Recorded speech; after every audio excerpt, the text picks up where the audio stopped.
you notice that regardless of which prompt we're writing, at the end of the day, we are writing an argument. So we do need to present a position. We do need to defend that position. What they're asking you to do with each of these essay prompts is very different. Question 1 was focused on synthesizing. Take this information and based on the information, construct your argument. Question 2 is much more about analyzing. Do you understand how this is being built, how this meaning is being constructed, and can you convey that to a reader, not what it means, but how it's being developed? Question 3 then is so open that really they're looking at, hey, how do you think and reason? And so with this one, they give you a lot of information as opposed to a lot of the argument prompts that simply are one paragraph. This one has a lot of background because it is a more open concept. Here they tell you that authors Poe Bronson and Ashley Merriman published The Creativity Crisis in Newsweek in July of 2010. They reported that the Torrance test, a test of creativity that has been administered to millions of people worldwide in 50 languages, indicates that the public's creativity quotient has steadily crept downward since 1990. In their article, Bronson and Merriman cite the claim of Professor Kim at the College of William and Mary. It's very clear, and the decrease is very significant. Kim reports that it's the scores of younger children in America, from kindergarten through 6th grade, for whom the decline is most serious. Bronson and Merriman state that the potential consequences are sweeping. The necessity of human ingenuity is undisputed. A recent IBM poll of 1,500 CEOs identified creativity as the #1 leadership competency of the future. Yet it's not just about sustaining our nation's economic growth.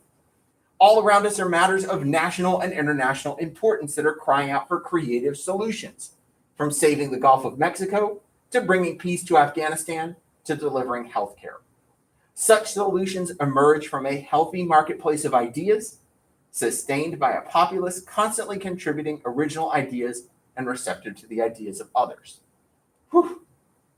One possible approach to this reputed decline in creativity is to explicitly teach creative thinking in school. Write to your school board explaining what you mean by creativity and arguing for or against the creation of a class. Oh, that's a lot. Let's focus on the task at hand before we dig into what do we do with these 2 paragraphs. Here, notice that they're framing your argument, not so much as just an argument, but as a letter. Would you lose points if you don't have it correctly formatted as a letter with a dear and a sincerely and things like that? Absolutely not. Just because they say letter, they're trying to give you a way to approach, hey, here's your audience. This is how you're writing. You're writing directly to them because otherwise they worry that students are going to focus more on some of these basics and try to write an essay about creativity. I saw a lot of this when we did the unknown prompt. People that wanted to write the unknown argument kind of just talked in generals about there are things that are unknown. And they talked in these vague hypothetical generalities about things and they didn't really have much to say. It was like, what if ghosts did exist? How does that have to mean? Give me something better than that. So here they want to focus you. Hey, write a letter. You have a picture of your audience here. 1, define creativity. Give us an idea. What do you think that means? And then, should we do it? Should we not? What do we then do with all this stuff up here? Tell me some of the things in these 2 paragraphs that stand out to you that would help you out in approaching this question. It tells you the grade level, like the age range for creativity is declining. Yeah, notice that they're specific here about, I think it's here. Nope, here. Kindergarten to 6th grade, where the decline is most serious. So if you're approaching this, this may give you that idea to say, hey, maybe we don't need a creativity class for all grades. Maybe you're going to pitch, I just want to offer the idea of creating a creativity course for elementary school students. Any other details that stand out to you from these 2 paragraphs?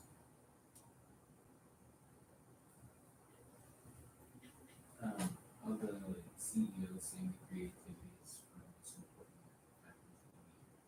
Yeah, notice that we have the quote from, here with this idea of the IBM poll of CEOs talking about creativity. So it's not just about, sometimes when we talk about creativity, people think it's like, I painted a picture, I wrote a poem.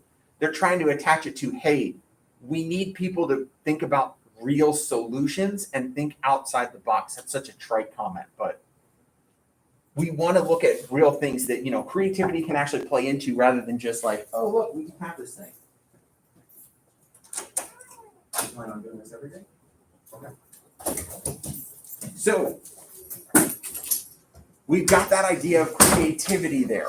It goes beyond just elementary school. It goes beyond just playtime. How can we see it be useful? Anything else that stands out to you?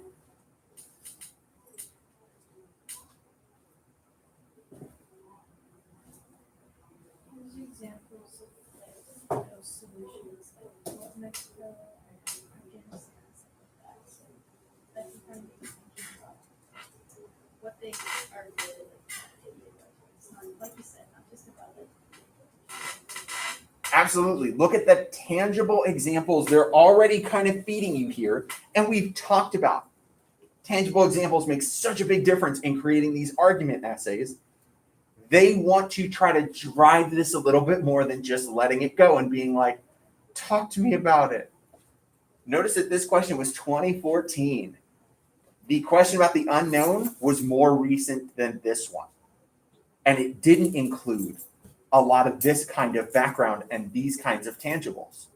Would it have helped you more to have those on that unknown prompt? So we don't know what we're going to get tomorrow. Holy crap, that's tomorrow. Just let that sink in for a second. Dang. We don't know what we're going to get tomorrow. You could put a gun to my head and say, you get 6 choices, and we're going to play a little Russian roulette based on your choices. I'm going to die. Doesn't matter. There's no way I could possibly tell you what's going to be on that test. I could make 100 guesses. All of them will be wrong. What's more important is realizing what we know and how we can use it. And also just paying attention to, hey, what if we get lucky and we get something like this, what can these things tell us that can help us out here?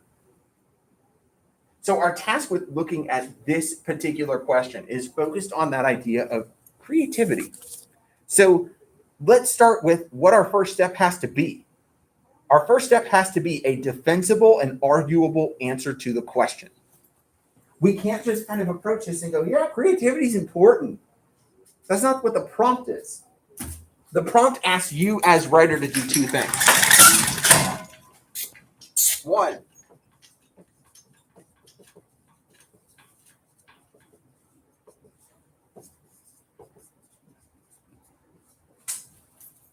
so 1 is to go, hey, how do you define creativity here? If we're approaching this, what do you think is that important bit? And then 2, you're writing to your school board people. Should we have a class for it or not? These seem like really basic questions, but we can improve the quality of the argument we make by making them more defensible and more nuanced. Let's approach this idea of creativity. If we steal from what's in the prompt, there's this concept of thinking outside the box and looking at solutions to real problems. Would every student that sat down to take the test necessarily approach it in that way? No, because you get these free spirits that are like, painting is such a lost art. Teachers should work on painting and the arts. They should teach poetry. It's more in this way of, hey, what are we thinking? What are other ways that we can define creativity that are different? Ingenuity. Can you explain that? Well, I started like just creating new things. I didn't spell that right, did I? You did. No, I think I did. It just looks weird. Weird word. You saw it in the prompt. That's okay. Do you have a working definition in your head of what that means? Just to make new things.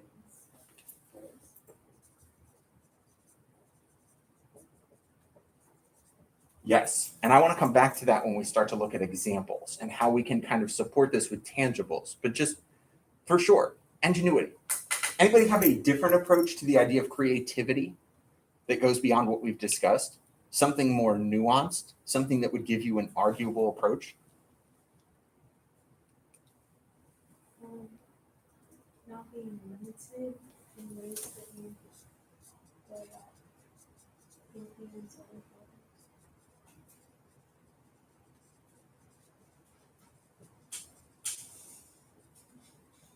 I like the way of wording that. Now, here's what I like about that wording, because I want you to look at this phrase right here. How many times have you heard somebody say, like, I want you to think outside the box. This is going to take thinking that goes beyond our norm. Would you call this a trite comment? I would. Absolutely. It's overused. Too often people want to just throw it out there as like, oh, well, think outside the box. Shut up. Like, how about you think of a better way to word it? How about that? Why does this matter? How many essays do you think came in with this wording on it? A lot. Now, is that bad? No. But if we can take a little bit longer to actually do what I said and think through, like, what's a different way we can word this? Even to go, what if I said it's limitless thinking and problem solving, and I can focus my argument a little more on the problem solving end than just thinking outside of the normal, being something different. I don't know why that's my voice today for like the creativity person, but whatever. I just imagine some like elementary school teacher with like a smock on or some kind of apron that's like, you know, I have a wand. We're going to do crazy things. No, you didn't have that person at your elementary school? God smiled on you. So we've got some options for how to think a little differently here with this. And again, our point is, can we be defensible and arguable? Can we make this stand out from the start on how we're going to approach this? And then even here, we said that the question asks, should there be this class or not? Well, if we wanted to be a little different, maybe we say, yeah, it's a K through 6 only class. All of a sudden, we're able to better refine our argument than just saying, yeah, do the class. I don't care. You figure it out. We're presenting a solution. So now we can better develop that argument for what does that look like? What are some of those skills you think that a younger kid would be focused on versus somebody your age? Think about the times that teachers have tried to do creative stuff here in high school with you. Or like, just tell us what to do. They what? Usually I'm like, just tell us what to do. Sometimes for students as they get older, they need a little more direction. If you just tell them, hey, be creative, just come up with something. It's kind of like when you have the conundrum of going, I'm hungry, and every option of food is in front of you. It's sometimes hard to know what you're hungry for if it's everything versus if you just give options. That's a good trick, guys. If you're with a girl and she tries to play that game about, I don't know what to, give her 2 options, and if she doesn't pick, you pick what you like. You can also make the argument that high school doesn't really foster creativity. Yeah. Like Haley said, they just tell you what to do.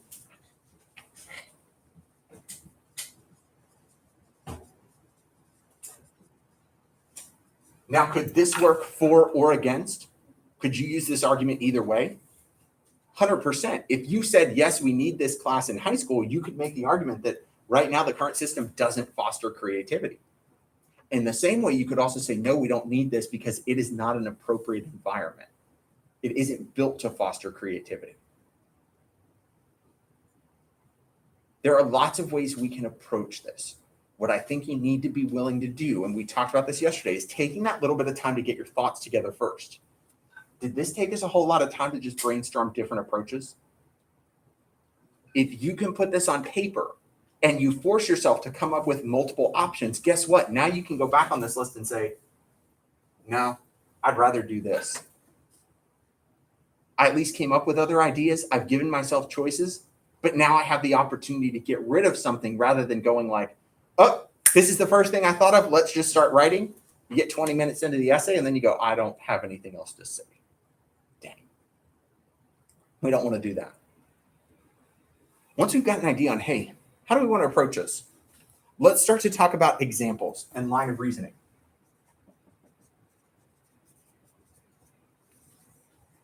We've said that here when we talk about evidence in an argument, we want definite evidence. We don't want to just throw out some vague concepts. We don't want to just talk in hypotheticals. We want some actual, tangible pieces. Now, the prompt has given us a few. Let's stay away from those. Put those off to the side. Give me some examples of how creativity could be helpful, how it could be harmful. What are some examples that could come into your head here?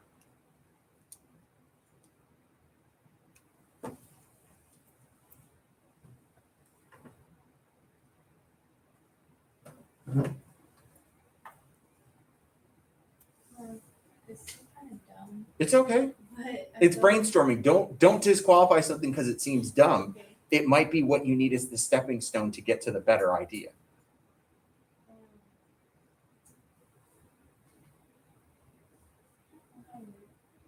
I was thinking of things that might come to mind like on a test or can think of anything.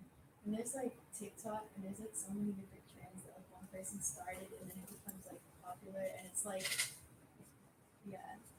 I think absolutely. Think about the fact that all that TikTok is a place that you can upload a video, right? That's it. But in that idea of like, what can a video camera do for you? You have that flexibility to tell your own story, to craft it in your own way, to kind of put it together as you want. You've probably seen plenty of cringy TikToks that people make that aren't really edited well. And it just kind of looks like they hit record and then just kept moving the camera. And you're like, you could have edited that. That could have been, oh my God, this is weird. Versus you get some that people are like, you're like, dang, okay. For sure. Think about how, to a current generation, is this something that they're interested in? Play into interest. That fosters creativity.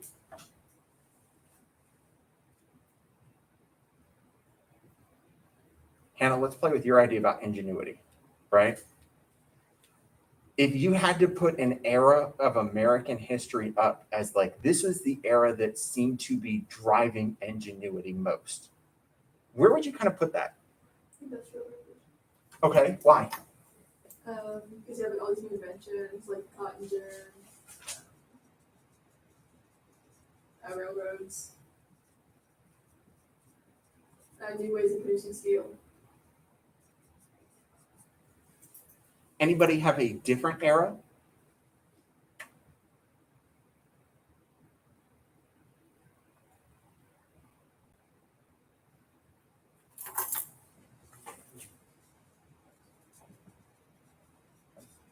Okay, if we go a little further down the road, tell me some of the things early 20th century. Well, in 20s, you have this cultural change.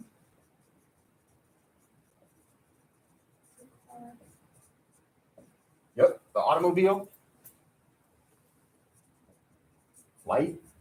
Scientific innovation, Like what? like just the idea of changing how your companies run and like making them more efficient. The assembly line can go.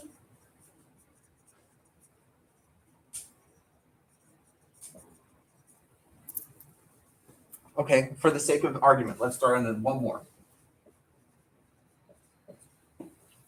1990s. So,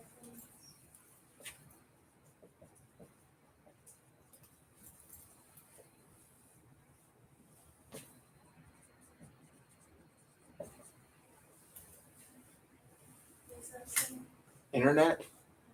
Oh yeah, that thing. Now, it was invented before the 90s, but as someone who used the internet before then, like it did not look anything like it does now. Now, you pretty much had this like, anybody ever seen what the old America Online thing used to look like? Like you used to log in and it would give you like a window with different buttons that you could press. So there was no such thing as putting in a website. There was no browser. You literally would press the button and it would be like, I want to read about sports. And it would already just give you the options. You didn't have that ability to like go beyond. It was like safe browsing. It's like what you'd give a kid now. But we were all like, ooh, fancy. It's the internet. Think about it. If we look at eras, right? Does it matter what the era is necessarily? No, but look at how we were able to come up with definite things. Okay, we're in the modern era. Last 10 years. Wireless headphones. Huh? Wireless headphones.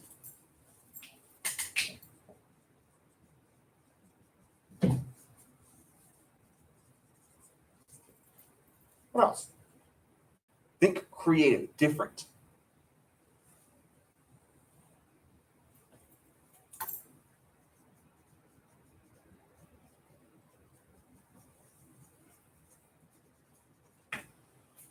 Oh wait, I saw this on a YouTube video, but it's like a $2 invention Uh-huh. that can test for like diseases. It used to cost like so much money, and then they learned how to do it for like $2.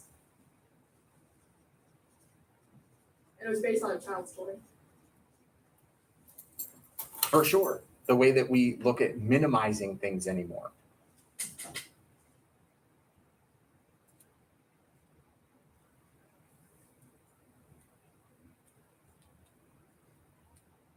Oh, space travel.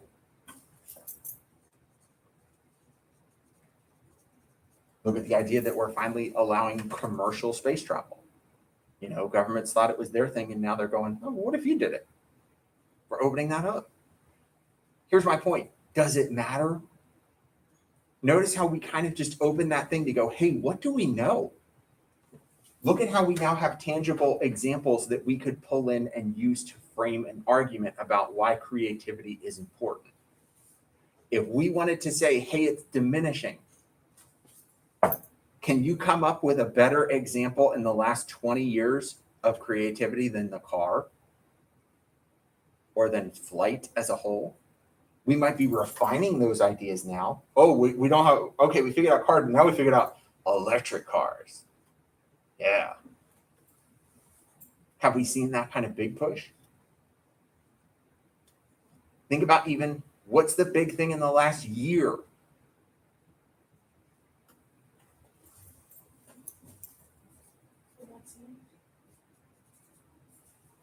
Think about how, yeah, it didn't, we had things in development that we were able to base it off of, but we've basically taken the concept of pushing a vaccine out to the public in under a year. This was unheard of before. People are like still, their heads are spinning at the idea that we were able to do it. And so when you think about this, think about the fact that really it's about mining your head and going, what are some tangibles that I can think of? Because what we want to avoid are hypotheticals. Don't give me a whole paragraph where you try to explain a hypothetical and go through the storytelling and logical process of it, because guess what? No one cares. What we want to see is your thinking and reasoning in terms of supporting the argument, not your thinking and reasoning in building a hypothetical. Tangible, good examples are always going to be best. And so as you're thinking about this tomorrow, whatever it is they tell you, take the time to go, okay, I need to brainstorm some tangible examples. I need to know some things. And here's what's most important. It's your logic that's going to make the connection in the argument. Your task is to create that line of reasoning so that even if it's a way out there, strange kind of thing, if your line of reasoning connects it and makes the argument for why it's important and why it's actually supported, guess what? You got it. This is about creativity, right? It's about thinking differently. What if you wanted to talk about dead baby jokes? Could you do it to show that creativity is still alive? Most people wouldn't find it funny. Tell the right one, it's funny. The example doesn't matter. What matters is how you're going to build this connection and this bridge to getting it. And then most importantly, in writing these arguments, it is about your voice. We sometimes lose track of the fact that this is a composition test. This is a test to see how well you can write. And so if you can bring in that voice and make some rhetorical choices with how you're going to present that argument, man, you can build something really effective. Look at yesterday, we talked about the use of the rhetorical question in that journalistic article that really focuses her whole introduction by getting her audience to think, hey, what's good journalism about? They've answered the question before she has to get up there and explain it to them. She can instead focus on what her point is. Good rhetorical questions can help. Controlling metaphors can help.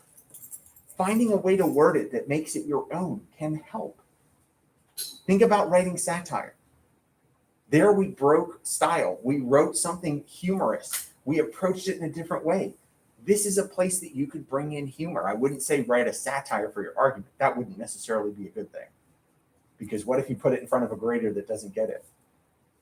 Could happen. But look for those opportunities that give you that opportunity to get that essay to look different, to stand out, to be individual. So, all right, let's talk about tomorrow. Let's make sure everybody has this idea. Everybody knows where we're going. Everybody has this, okay? Plan to be here at 7:15. Don't be late. 7:15. Breakfast, and I'm looking more at you people that are online that might be watching this. Remember, breakfast is free. So if you didn't eat, give yourself that brain fuel. If you took the U.S. history test, how many of you felt that chug? You know, maybe as you got an hour or two where you were starting to feel it. You were like, oh my God, I'm hungry. Oh my God, I'm starting to run low. Give yourself something to work with. You're going to go to gym 2. So if you haven't been here in a while, which might be a lot of you at home, when you get back towards the library, there are the big double doors to the gym. Go through them, go down the hallway, take a left, and then they're going to have you come in the back door of gym 2. Remember, you're going to put your cell phone in your bag, so limit the electronics you bring on campus. So if you've been wearing a smartwatch, just leave it at home. If you're finding that you want to bring a watch to be able to help keep time, bring a dumb watch. Joke. Didn't work. All right. Make sure you bring your ID with you. If you don't have a school ID, you need a picture ID. If you don't have a picture ID, find your ID from last year. You need a blue or black ink pen and a pencil. I know we've said this aloud here in the room, but if you're sitting at home, think about a pen that works better for you, for your handwriting to be neat. So maybe these nice little gel pens work better for you. Maybe you're fine with a ballpoint pen. Whatever kind of pen is going to help your penmanship be neat. The graders will reward you for what you do well on these essays so long as they can read it. If it's a mess, they're going to do what they can with it. Pack some snacks. You can put them in your bag, and during the break, you can dig them out. You can go to town. So make sure you have some things that are ready to go. Big tip, do not load up on caffeine. Don't load up on sugar before the test. Anybody have this problem before? On any kind of a testing day? No one's ever hit that before? Marvin, you kind of look like you're shaking your head. Think about it. You got to sit in that chair for hours at a time. So if you load up on caffeine, if you load up on sugar, you're going to have all this energy. You're going to be bouncing all over the place. And you got to sit in that chair and you got to focus. It's really hard. So don't overdo the caffeine. If you do it normally, do it, but just be cautious. The gym is freaking cold. Was it cold during the history test? Okay, dress in layers because tomorrow is supposed to be a cooler day in general. So this building is temperamental. Sometimes when it's cool outside, they run the heat in here. Who knows what it's going to be like? And so just be prepared. Dress in layers. Be aware that if you arrive after 8 a.m., they are not going to let you in. You have to be here on time. The closer you can be to 7:15, the easier it is because they can get everybody in the door. They can get everybody seated. They can start close to 8. Things are great. That's what we want to do. Remember how the test is going to be structured. So they're going to get you started with instructions. They're going to project the time on the wall, and they're going to give you that first hour for your multiple choice. There are 45 questions on the multiple choice section. There is no penalty for guessing. And so when they call that you have 5 minutes left or whatever, if you're way behind, you pick your favorite single letter of the day and you bubble it in. Statistics have shown that varying your answer choices back and forth does not work. Pick one letter, boom, make it happen. I'm going to say this out loud because I am super afraid that this is going to happen because no one has been here, especially everybody I'm talking to on the camera here at home. They may not have been here all year. Put your answers on the answer document as you answer the questions. I am in definite fear that somebody is going to answer everything in their test booklet, and when they call time, they're going to look up and go, can I transfer my answers over to my document? they're going to tell them no. And that's no, don't do it. Put your answers over to the answer document as you do it. I know that's an old school STAR thing that they've trained you in. I just live in abject fear of that this year, that it's going to happen to somebody. And if it does, I'll probably laugh at you because I told you not to do it. They're going to give you a 15-minute break after the multiple choice section. Then we tuck in for the essays. It's 2 hours and 15 minutes. The first 15 minutes is the reading period. So you get to open the test booklet with the prompts, but you can't touch your answer document. You can write all over that test booklet. You can underline, you can note, you can start planning essays. You can actually start writing the essay in the test booklet if you want. It is up to you. My attention would be put on reading all 3 prompts and then also reading the sources for question 1. Read all 3 to make a choice. You do not have to take this test in order. If you want to write question 2 first, write question 2 first. It is totally up to you. You do it in the order that makes the most sense to you. And if you're looking, use your data to help you inform your order. We have done enough of these essays over the course of the year.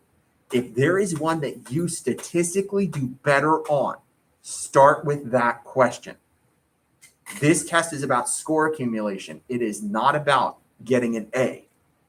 It is about getting the most number of points possible. And so play to your strengths. Also, play to the way that you work best. For some of you, you may want to do your hardest question first because you're like, I need all of my brain power. You know yourself best. You judge there. Every 40 minutes on the essay portion, they are going to announce that they recommend that you move on to the next question. It is not a requirement, but if you hear them announcing that, I would give myself no more than 5 minutes to finish up what I'm doing on that question and move along. Especially for a lot of you at home. I have no idea how long you've spent on some of those essays. When you're turning in a 3-page timed writing, yeah, you did that in 40 minutes. I also have some beachfront property you should take a look at in Utah. Make sure you move along. Don't get caught there. At the end of the test, they're going to collect everything together. Just be aware on some of it. Big thing I always tell everybody on any AP test is there is a clear difference between acting and reacting. And it's simple. When you act, you are in full control. But the second you let the clock determine your actions, the second that you start to get nervous, you are now reacting to everything. You are letting everything else determine how things work. Make sure to act as you work tomorrow. You are in control. You've got this. Trust in the fact that this year we have done enough prep and enough practice that your instincts should be good. If your instincts are telling you something, go with it. Here's the bigger point. You're going to get a score back in July. Absolutely. A lot of you are going to be joining me next year. Good. I'm not going to judge you based on what this score is. This is one single day. Not even one day. It's a couple hours out of one day. Do you really think that I'm going to use that as a measure of the person that you are? No, not at all. So when you get that score back, I don't want you to hang your head. I don't want you to sit there and be like, oh, he's going to look at me differently. No. That score is its score. It's okay. It's one test. I know who you are. I know how you work. If you can honestly feel like leaving this year that you are a better writer, a better reader, and a better thinker, that's all that matters. I don't care what that score on the test is. So do your best work tomorrow. Absolutely. Feel confident in the work that you do tomorrow, for sure. And don't let that test score that comes back say anything differently. I don't care if it's a 2. I don't care. You do your best, because I can guarantee you something. If you end up having to take this class in college after having at least 1 year, if not 2 years with me, you'll be fine. You'll ace the class. You'll be good. Life will continue. So don't let this one test be something that you're like, oh. Keep your head up. You're good. Questions? Anything at all about how tomorrow works, about what tomorrow looks like, anything?